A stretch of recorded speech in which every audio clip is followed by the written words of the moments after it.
Selamat sore para mahasiswa sekalian. Untuk perkuliahan metode penelitian, kita sudah masuk ke modul yang kedua, dan modul yang pertama dan modul yang kedua itu masih berupa teori-teori awal sebagai teori pendukung untuk langkah-langkah yang akan kita lakukan dalam metode penelitian ini.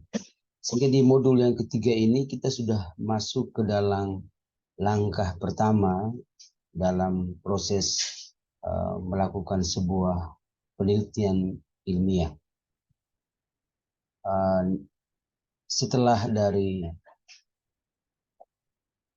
teman-teman mendengarkan sedikit arahan penjelasan tentang modul yang ketiga ini secara umum, berdasarkan modul yang ketiga ini kita akan mulai berpraktik bersama untuk mulai membuat langkah awal dari sebuah penelitian.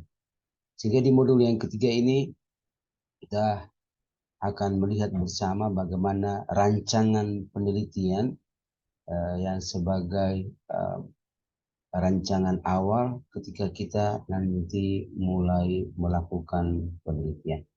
Baik, saya akan share screen dulu.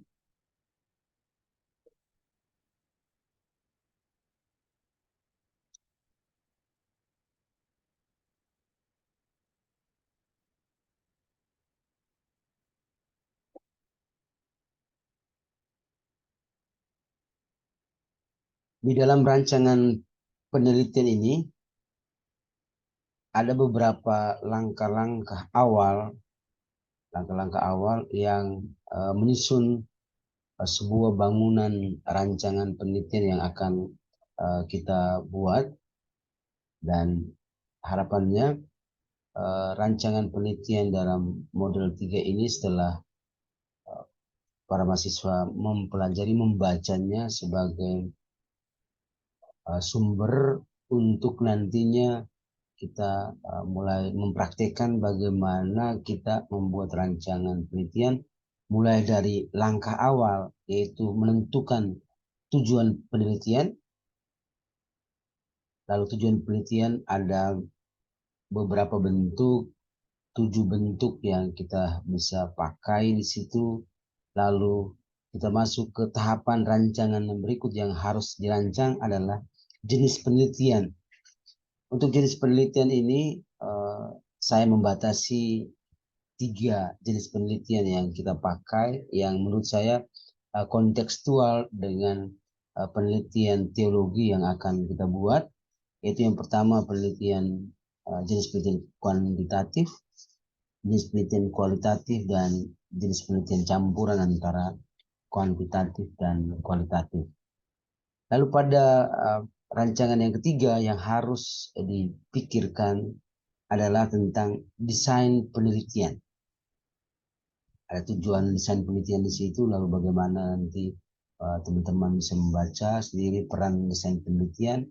Lalu yang paling penting di sini adalah para mahasiswa tahu jenis-jenis desain penelitian yang akan para mahasiswa pilih ya untuk langkah yang ketiga ini dalam rancangan penelitian ini. Apakah itu dalam bentuk eksperimen atau survei atau studi kasus atau desain longitudinal ataupun desain kualitatif. Lalu di situ sudah ada langkah-langkah praktis yang nanti para mahasiswa bisa ikuti. Lalu pada tahap yang keempat atau langkah yang keempat itu dipikirkan variabel dan pengukurannya. Untuk variabel dan pengukuran ini teman-teman bisa menambah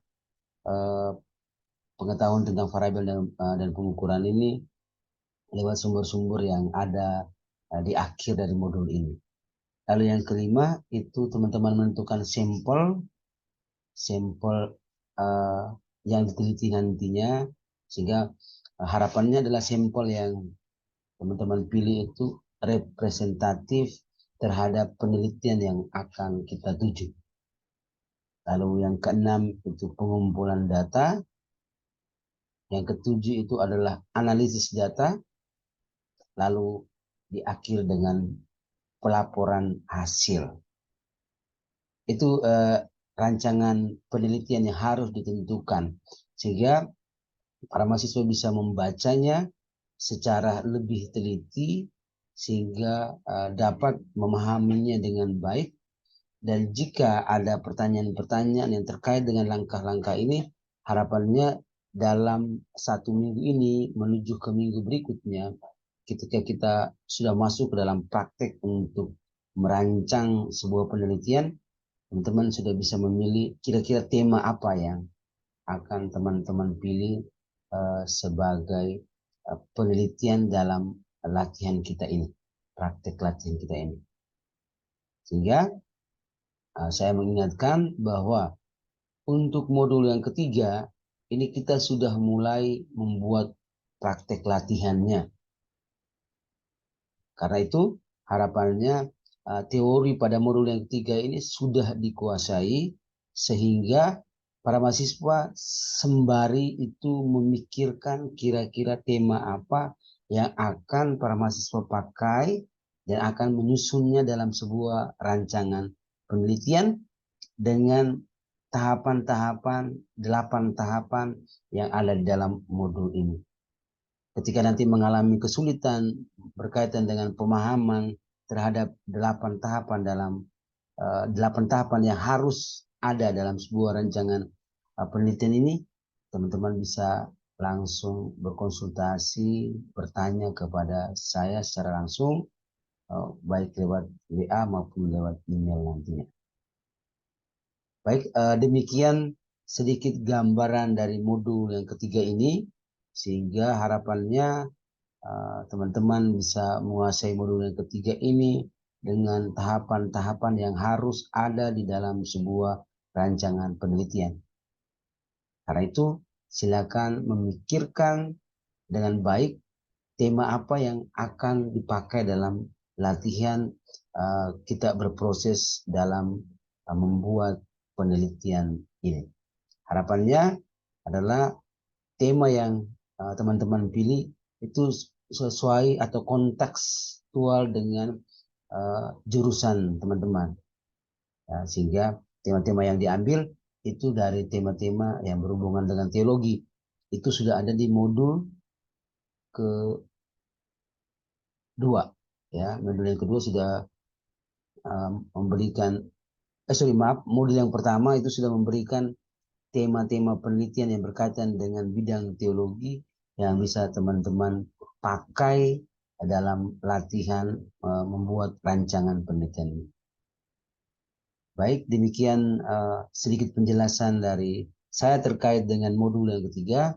Harapannya teman-teman tetap semangat untuk memikirkan apa yang harus kita buat terkait dengan latihan penelitian ilmiah dengan langkah yang pertama yaitu merancang sebuah penelitian yang akan kita lakukan pada pertemuan selanjutnya.